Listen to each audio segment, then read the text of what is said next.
Rusty Gaylord is how he pronounces it, is the former worldwide director of finance at Apple. He's followed a traditional corporate path to success from GE under Jack Welch, an MBA at Stanford, to 13 years at Apple. He left the corporate world in 2019 when his external success no longer felt like personal success. Rusty now works as an executive coach for directors and VPs in tech who want more success without sacrifice. Rusty is a sought-after speaker and author of the best-selling book, Breaking the Code. He lives in Silicon Valley with his wife and 15-year-old son, enjoys playing in the rock band he started this year, and spends as much time as possible outside. Well, thank you for the very kind introduction. And the robust applause. Well, thank you. I'm very happy to be here with you all this morning. I'm going to share my screen here because I've got some slides I want to share with you. I want to start off, we're going to talk about why smart people make bad decisions. And I want to start off with a couple of stories. The first story is about someone I've worked with named John, and all the names are changed for privacy's sake. But John is a successful executive here at a big name tech company in Silicon Valley. And when I first met John, he was working all the time. He has a family, so his kids, he'd come home and he'd spend dinner with kids, put the kids to bed, and then he'd go back to work and he'd be on emails. Throughout the weekend, he'd be checking emails, following up. He was always trying to catch up, never felt like he could get there. One of the things he told me when I first met him was that he had not been to the doctor in 5 years because he just didn't have time. He was busy all of the time. I also wanted to introduce you to a man named Eric. Eric is one of these people who has this very interesting balance of left brain, rational, analytical thinking, and right brain, creative, artistic, philosophical thinking. And he loves to bring those two things together. So he brings both the analytical and the creative part to his work, except when he was in a meeting with people that he thought were important. When he was in these important meetings, he felt like he needed to be more buttoned up because that's what business people do. So he buttoned up, he turned down the creative part, and he turned up the analytical part. And then there's Rachel. Rachel is a very successful executive in the entertainment industry and in the marketing industry. And she was ready to go to that next step, to the C-suite, to be the chief marketing officer, to be the chief digital officer in a large company. She found a great opportunity and she moved halfway across the country. She bought a new house. She was just getting settled in her new job.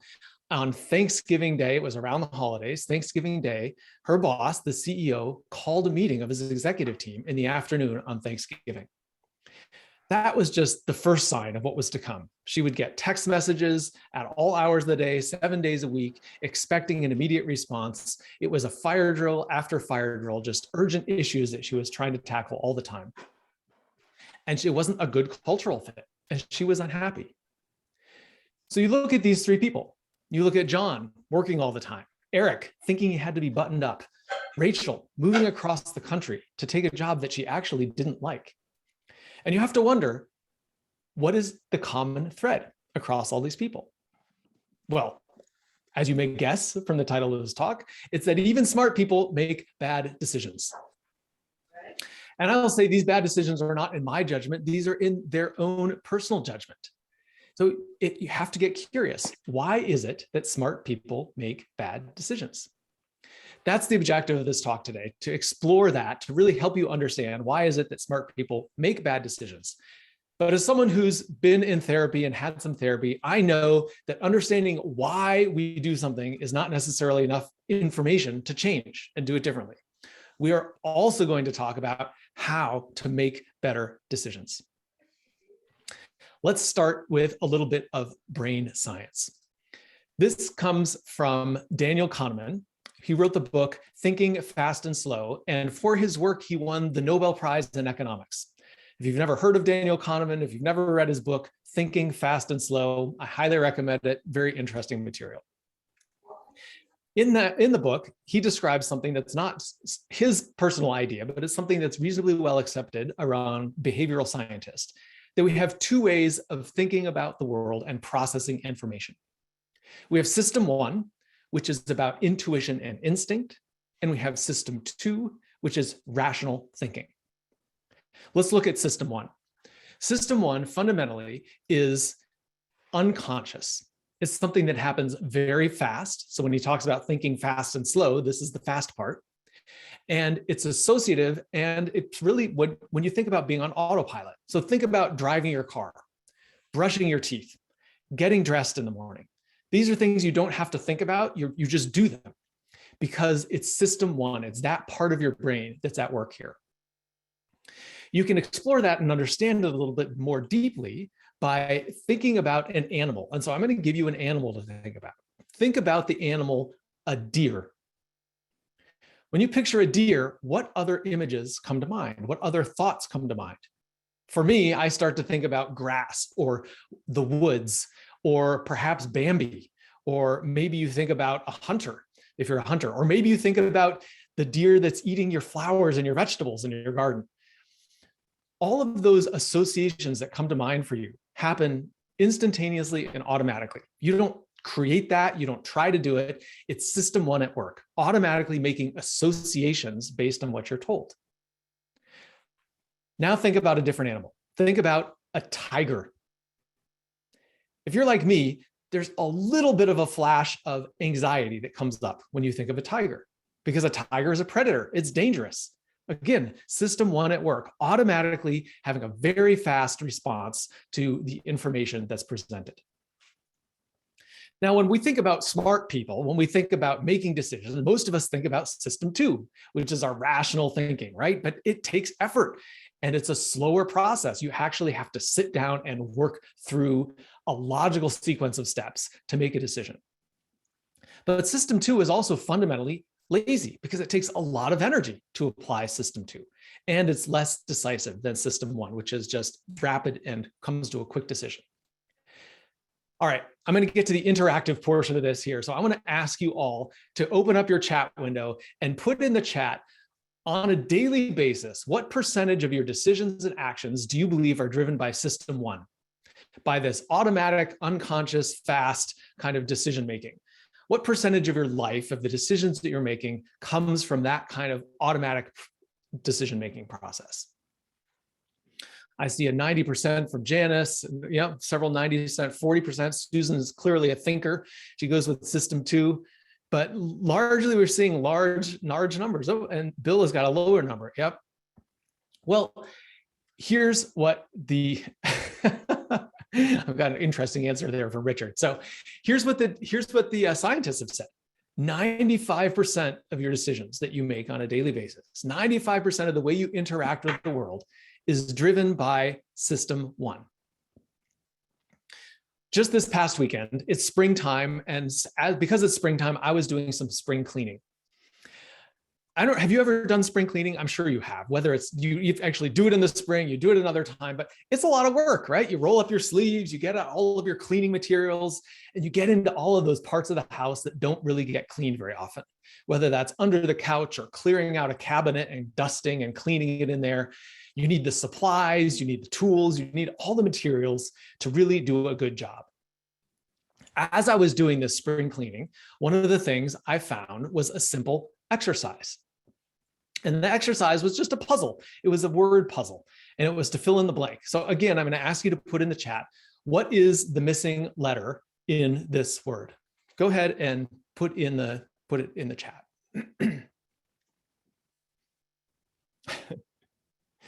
See a few people. All right, Janice, yeah, and Claudette, and Carl. So we're seeing some variety in the response. What I want to point out here is that I was priming you to think in a certain way. You notice right before I put this word up, which obviously is either soap or soup, it could be either, I was talking about cleaning. And when I'm talking about cleaning, I'm getting your brain to be making associations about what do you think about when you think about cleaning. Most people oftentimes will think about soap. That is a perfect example of system one thinking, because the environment that you're in, what you're thinking about now, influences the information that is available to you and influences the way you make decisions in the future. And that priming effect can be extremely powerful, because if you really use it to its full extent, it limits the information that becomes available. Most people, when, if we go through and actually had a conversation about this, most people might look at this letter and don't think that there's multiple ways to fill it out. They just come to an answer and say, well, that's the answer, obviously, because that's the way that system one part of your brain is working. So it begs the question, if we're so strongly influenced by our environment, if we're primed in this way to think intuitively using that system one rapid thinking 95% of the time, where answers just come to us automatically, what is the environment that we're surrounded by that drives us to make those kinds of decisions? And where does that environment come from? Well, it comes from two places. It comes from our culture and the society that we live in, and it comes from our personal experience, kinds of things you might write about in your diary. So let's look at those two things specifically for smart people. So culturally, in our society, what does it mean to be smart? Well, first thing means you did well in school, right? For some of us, that was a long time ago. For some of us, not as long ago, but it has to do with the grades that you got. But that's not it, right? You finish school, you go on into your professional life. And when you think about a smart person here in Silicon Valley in particular, what does success look like? Well, success often looks like making a lot of money. And beyond that, smart, successful people have a lot to do, because when you're good at getting things done, what do you get? You get more things to do.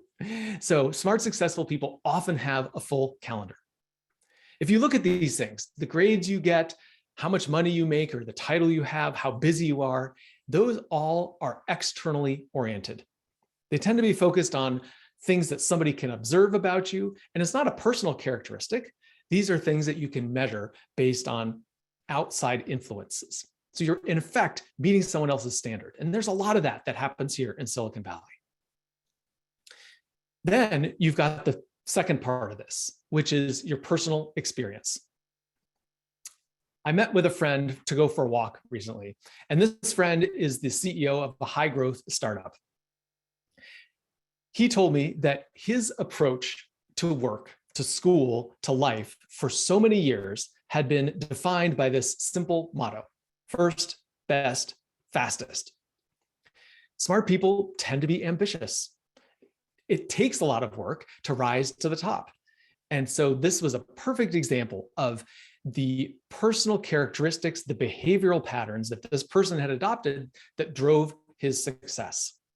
So this was his personal experience, and it became a learned part of his identity. Well, if I'm going to be successful, this is what it means. I'm going to be the first and the best and the fastest. He's effectively trained himself. So you look at those two pieces. You've got the cultural piece and you've got the personal experience, and those two pieces come together and become your internal experience if you're a very smart person. That success is measured externally by how busy you are, how much money you make, your title, and so on. And the way you achieve that success is by being the first and the best and the fastest. What you are doing, if you buy into that, which many people here in Silicon Valley do, if you buy into that belief, you are priming yourself. Back to this simple example, you're creating an environment in which system one is operating, which is already making 95% of your decisions, but you've created an environment that says you have to go hard and fast and be the best in order to achieve external success and make a lot of money and be busy and be successful. And inside of that environment, you're making 95% of your decisions along those lines. So just like earlier, I can prime you to think about soap rather than soup. In this example, also, these smart people are priming themselves to work harder. Let's go back to the examples that we started with: John and Eric and Rachel. John, who is working all the time. Well, you can see where that comes from because he has to be first, best, and smartest.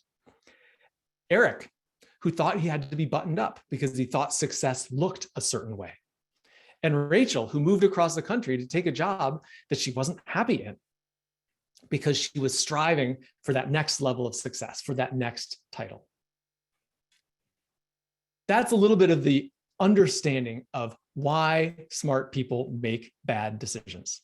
But As I said, understanding why it happens is not enough. You got to understand how to make a better decision. So rather than just say a better decision, I'd really like to talk about this in terms of super decisions. You want to make a powerful decision, one that's good for you. So let's break down what are the key elements of making a super decision. And there are 4 of them, and they all start with the letter S. The first one is space. Because your environment can have such a strong influence on the way you think, you need some space from your environment in order to think with a clear mind and a new perspective. And this can look like standing up from your desk and changing location in your house. It could look like going outside for a walk or sitting outside for a few moments. But do something to change the environment that you're in. For example, John, who is working all the time, is not going to get new ideas about how to approach his work when he's sitting in front of his computer. Because when he's sitting in front of his computer, he's already primed to be responsive. He needs space to get away. The second S is simplicity. Boil it down to the very simple essence of what is it that you need to decide. Rachel, who had moved across the country and found herself in a job that she was unhappy in, she had a lot of things to consider. She had a house that she had just bought. She was worried about her career. What would it look like to take this job and then leave this job? What would her friends think about her? And then how did she feel about the turmoil in her life of having moved for a job and then considering the idea that it may not be the right fit? All of those things are noise that can get in the way of making a powerful decision. So a super decision really requires cutting through the noise, getting to the simplicity of what is it that is going to be the right choice for you. The third S is success, to assume that you start with success, right? Many of us make a decision, and what's the first thing you think about? All the ways it can go wrong, all the concerns. Well, what about this? And what about that? And what if this doesn't work out the way I hope? You're priming yourself, you're setting yourself up to think about the bad things. What if instead you set yourself up to think about the good things and think about all the ways it could go well? So, for example, let's go back to Eric at the beginning, who thought about how he needs to show up when he's in a meeting with executives. Well, he was assuming that if he showed up as his true self, which includes being intuitive and creative and spontaneous, that may not be received well. But what if, in fact, that was exactly what would be the most powerful thing? So space, simplicity, and success, key elements to come to a great decision. And then the fourth S is the strength to implement it. Because sometimes the decision you come to requires some strength. It requires some courage to actually make that decision. So then let's go look at what actually happened with John and Eric and Rachel. So John got some space. He stepped away from his computer. And in these conversations we talked about what he actually wanted to be doing with his time, instead of spending all of his time trying to catch up to email and the work that was piling up on his plate. John was born in another country, and he still had friends and family there in this other country, although he had lived here in the US for many years. He wanted to start a nonprofit organization that spanned his country of origin and the US, involving both places and benefiting both people. I said, that sounds amazing. What stands in your way? He says, well, I just don't have the time. So we boiled it down to the simplicity of it and said, well, okay, if you're going to create time, you basically have 3 areas in your life: personal time, family time, and work time. Which of those areas do you want to take from? He said, well, I don't have any personal time, so that's out. I'm not going to take time away from my family, so it's got to come out of work. So when you make it really simple like that, it can be very clear what the right next step is. So he had the strength to go off and take that step, and he took some time away from work to create this nonprofit with some friends. It started to take off and get some traction, and he found in the process that even though he was working less, he was more energized, he had a different perspective about his work, and he made better decisions when he was at work, and so he was more effective. Fewer hours, more impact. As a result, he started doing more things for himself. He started playing golf more regularly. And in fact, just a couple of weeks ago, I met up with John on a Friday afternoon, and I showed up at the appointed time, and he wasn't there. The first thought that went through my mind was, oh, well, John he's got a big, important job. He probably got detained at work. So here I am thinking that he's slipped back into this place of work, work, work. Well, a few minutes later, he strolls up and he has a book in his hand. And we were chatting and I said, oh, what's the book? He said, well, I got here a little bit early and you weren't here yet. So I wandered over to the bookstore because I'm just joined a book club and I wanted to get the latest book that we're reading. And I looked at John and I said, just look at the change from where you were, where you didn't have time to go to the doctor for 5 years, to being able to leave work early on a Friday, join a book club, stroll over, pick up the book, have a nice time and a nice conversation together, and then end his week at the end of that and go home to spend time with his family. What a significant change by making super decisions. Then there's Eric. Eric, who was nervous about bringing the most creative and intuitive part of himself to the business meetings. Eric decided that he was going to give it a try. He made a super decision to have the strength to show up and bring his full self to a meeting. So he was in a meeting with executives and he challenged one of the executives with a different perspective, with a question that made a person stop and think. It was very well received and he continued this. And within a short period of time, Eric built a reputation for himself. And his reputation was as a thought partner. People would seek him out because he had a different perspective. And they came to him and said, we want to engage you and have you a part of our meetings and part of our teams because you think differently and you have a unique perspective.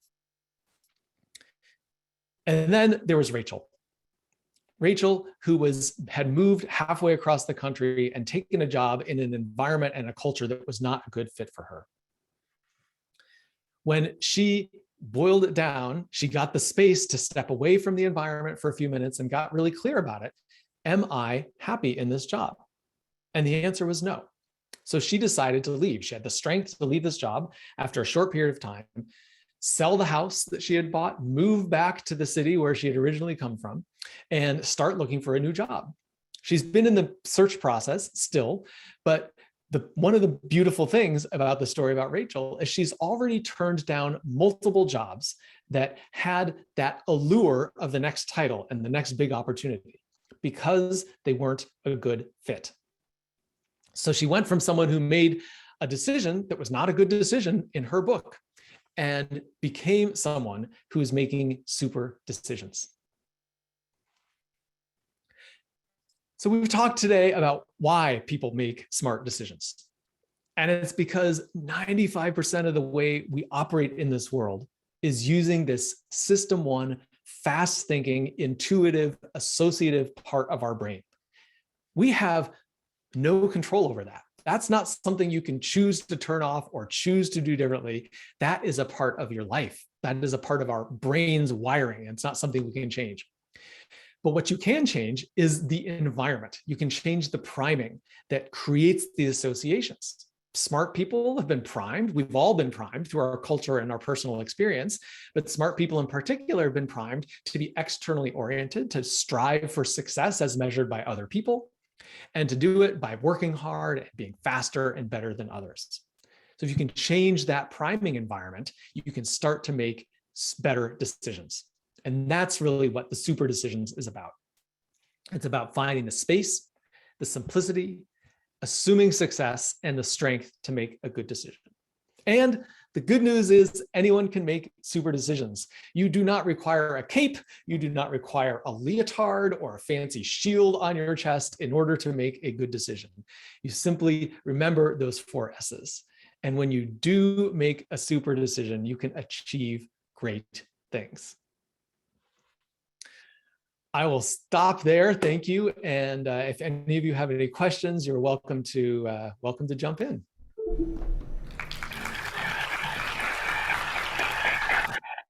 All right, thank you so much, Rusty. We'll open it up for Q&A. Anybody want to start with the question and answers? Nobody? You got to unmute yourself if you want to ask a question. Patricia, go ahead.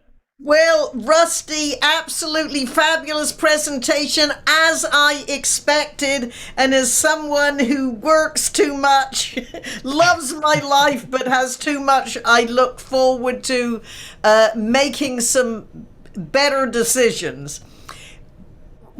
For you, in your busy times being a successful Silicon Valley exec, what was the moment for you that you took the fork in the road? Thank you for that question. I would there were multiple moments, but I would say one of the primary moments for me was first of all, not knowing everything that I shared here. I felt like I was busy. I didn't know how to manage everything. And my son was young. He was about 2 years old. I had just been promoted and I was leading the sales forecast for Apple for our products globally. So I was working with people all over the world and I wanted to be home for dinner. But if anyone has worked in international kind of assignments, you know that around dinner time here is when everybody in Asia is getting into the office. And it created this challenge for me where I had always been a, do more, do it better, do it faster than other people and get it all done kind of person. And I could no longer get it all done. And I found myself in this really feeling torn between wanting to do well at work and wanting to be present with my son at home. Felt like I was failing at both of them because I was trying to do it all and was not successful. So that was I would say, one of the first forks in the road for me, because not having any better tools, the only thing that seemed logical to me was to make a choice. What will I prioritize, work or family? And I chose to prioritize family. And I actually took a lower level job because I wanted to create more time and more flexibility in my schedule. And that was the first fork in the road that kind of got me to this point of thinking about how am I making decisions? What is important to me? And how do I navigate through demands of life and work? Because they're both important, but I want to do both. And I don't want to have to sacrifice one for the other. A follow-up question: in the Silicon Valley companies, where to a certain extent you see the people almost that never go home, that sleep on the floor, do well, how is that accepted when you make the decision, I want a lower job, I don't want to be here all the time? Does that go against you, or do others say, well, maybe Rusty's got an idea that I should look at as well? Great question. What I did was very countercultural. Yeah. And I think among the people that I worked with, there was a little bit of a raised eyebrow. Why is he doing this? And I'll tell you, for me personally, it went against everything I had been raised to do, because I had been raised to keep going faster and climb the ladder and all of those. I believed that's what my career would look like. So not only culturally was it a challenge, personally, it was a huge challenge to make that decision. I swallowed hard before I walked into my boss and told him that this is what I wanted. But for me, this was about what really is going to matter. And it's one of the things I talk about is the rocking chair test. And you can sleep on the floor and work hard and dedicate everything you want to your business. But when you're in a rocking chair and you're 90 years old and you're reflecting on your life and you're saying, hey, what was important to me and what mattered? That's when the rubber hits the road. And for me, I just said, it's not going to be continuing to climb the ladder and do what I can at work. I want a relationship with my son. I want to be a dad and I want to be present. And that was just a choice that I made. And it was hugely challenging. Very cool. All right. Antonio White, you have the question. Thank you so much for an amazing presentation, Rusty. Appreciate it so much. Now that you have this new outlook on life and you've been engaged in your coaching career, having the experience of sales forecasting and financial, how do you measure your own success in business and your sales forecasting now with your new outlook on life? What a great question. I'll tell you that there's a part of me that still has one foot in that boat of more, better, faster. And, I keep trying to take my foot out of that boat because I know it doesn't serve me well, but it's, I think like all of us, we've been kind of spent so many decades of our lives living a certain way. It doesn't change instantly like that. So for me, success now is really much more about the impact that I have. And that's with my clients as a coach, the people that I work with, sharing this idea and this message with other people. And of course, it's with my family and my friends. And so my understanding and definition of success is much more well-rounded than it used to be. It used to be very much career oriented. I bought into that story that success is externally measured by title and money and importance and all of that. And now my understanding of success is much more around impact and family and relationships and being able to do the things that I want to do in my life. All right, Don Lee, I see your hand raised there. Rusty, thanks for the great talk. Really improving. I wanted to ask you, how can I share your ideas with others? I could share your book, share this video. How can I share my friends who are similar to me? We overachieve. Yeah.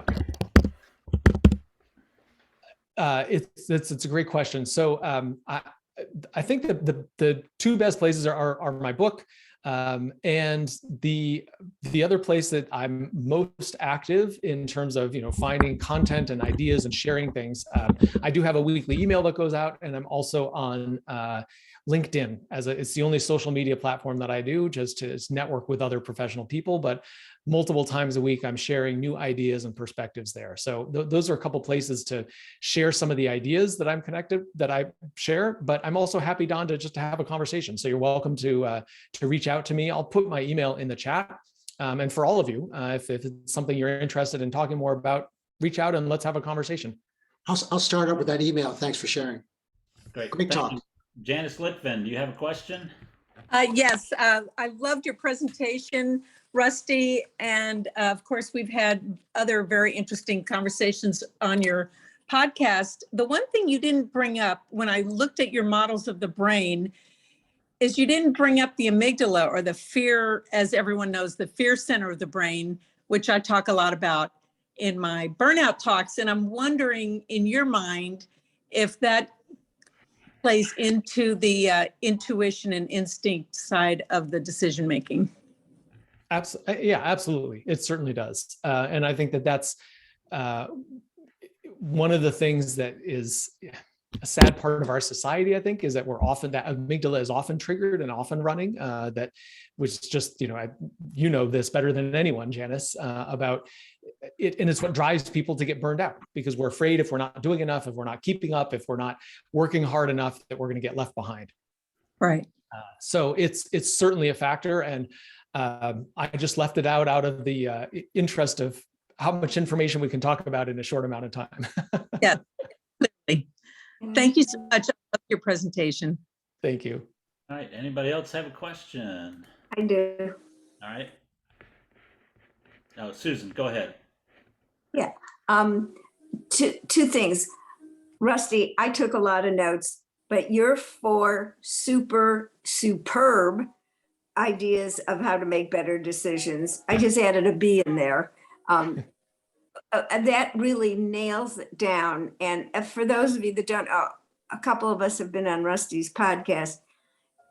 He is able to intuit, to summarize, to synthesize in ways that so many people don't have. So I tribute to you. And you didn't mention it. Another way to get information from Rusty is to listen to his podcast, because then you would get to hear a lot of how he brings out the best in people, which I think is important.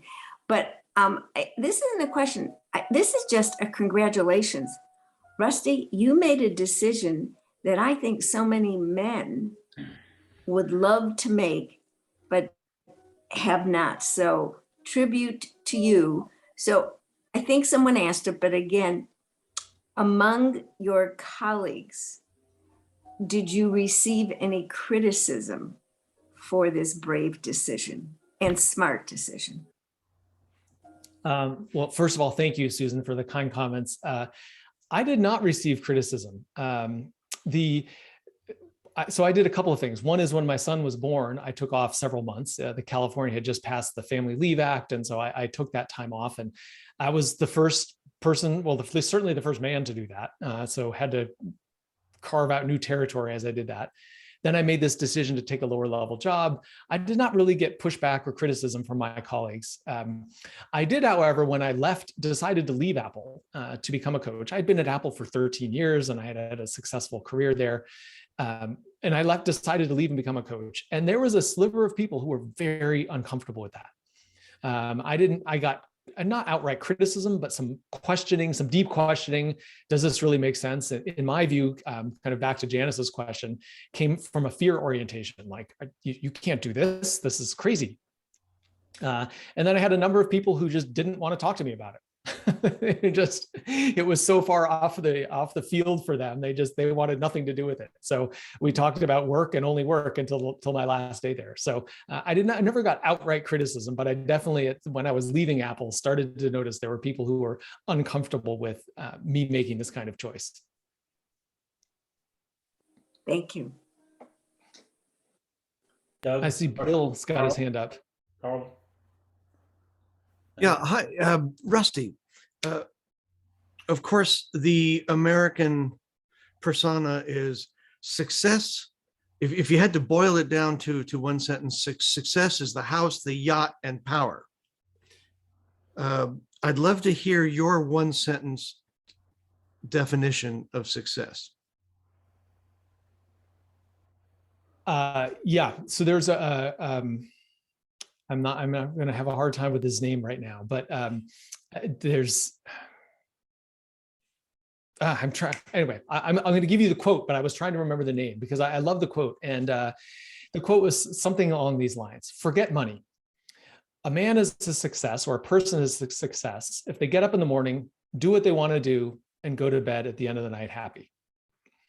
And I'm a much more of a believer in that. Sure, of course, you need a house and, it'd be nice to have a boat and all of that. But in the end, what's more important, the house and the boat and all of that, or to be able to spend time with the people who are important to you and doing the kind of things that are important to you? And if you take the Napoleon Hill model, money is the way you get that freedom, right? Sure. Yes, money certainly does buy freedom, but one of my clients, as a simple example, had a high-paying job, but was stressed all the time, working all the time. When he was with his family, he wasn't really with his family because his mind was somewhere else. He left that job to become a consultant, and makes less money and is far happier. And he spends more time with his family, and he's still comfortable. He has a good lifestyle, but he's not chasing the next thing. He's enjoying where he is right now. Well, thank you. Thank you so much for letting me be devil's advocate here. Of course. Appreciate it. Happy to have your questions. Yes. Bill Buchanan, you've got a question? Yes, I do. Rusty, thanks for a very thought-provoking presentation. As you were speaking, I was thinking way back to several decades ago, and I read a book by the author's name is, I believe, Edward de Bono, and the title is something like How to Think. How about that for a short time? But basically, what I remember was his formula for thinking about something, and that is consider all factors, sort them out into plus, minus, and neutral, and then consider the consequences and sequel of your decision. I don't know why that sticks with me, but it did. And then the other one is Stephen Covey, 7 Habits of Highly Successful People. That's more like organizing your time and everything. You know all about that.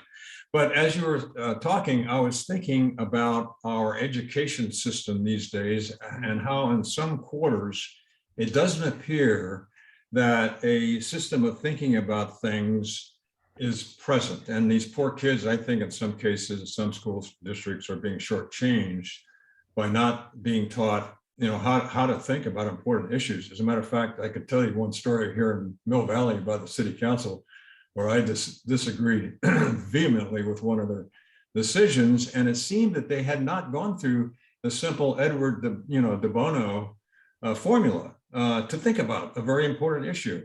I wrote him a letter about it. It went nowhere. But anyway, here's my question for you. Are you aware of a deficiency in our education system about that issue of thinking properly about important issues and coming to a good decision. Absolutely. I am not an expert on the educational system in this country, but I 100% agree with you. I think our educational system was formed and created during the Industrial Revolution and has a lot of that kind of top-down mentality to it, which is not very well suited for the information age that we're in now, and where people will be successful based on their ability to make good decisions, handle ambiguity, and work well with other people. So there are a lot of ways in which I think our education system does not really serve children very well. I think it's one of those large, complicated problems that would be great to have more really smart, talented people working on. Thank you. Good presentation. Great. Anybody have any other questions? Rusty, how can people listen to your podcast? Where do they go to get that? Yeah, I will. It's all a video podcast. So the best place is actually on YouTube. It will take me a second to put a link in. So I don't know how, if you've got any other agenda items, but I can dig up a link, or you can just search for my name on YouTube and you'd find it. That'd be the web. It's called Fork in the Road. For your name. I have a question while you're doing that, if that's okay. Go ahead, Antonio. So while you're doing that, Rusty, again, thank you for a great presentation. I work with a lot of founders, many startup founders here, teaching them how to pitch and how to get investment, work for angels and VC and so on a daily call on Clubhouse. You just struck my interest of this concept of you at the very early stage of these entrepreneurs' career. How would you advise them, knowing what you know now, having gone through a successful career, to implement some of these concepts at the beginning of their career? Yeah, well, the number one is each person ultimately is responsible for making the decisions that are right for them. I'm in no position to say what's right for someone else, whether that's to sleep in the office all night or to go home and spend time with your family. So that's something that each person needs to decide for themselves. These 4 S's of the super decision framework is one of the really more powerful ways to do that. And the first piece, I think, is to just challenge this assumption that there's only one path to success. Many people in Silicon Valley and in startups believe the only path to success is sleeping in your office and giving everything to work. And I would challenge that and say, if you could define a path to success that's right for you, that you would want to follow, what would that look like? And what does success even mean? Start to get creative and thoughtful and expansive in thinking about those things. So I would start with those kinds of questions. Good answer. Thank you.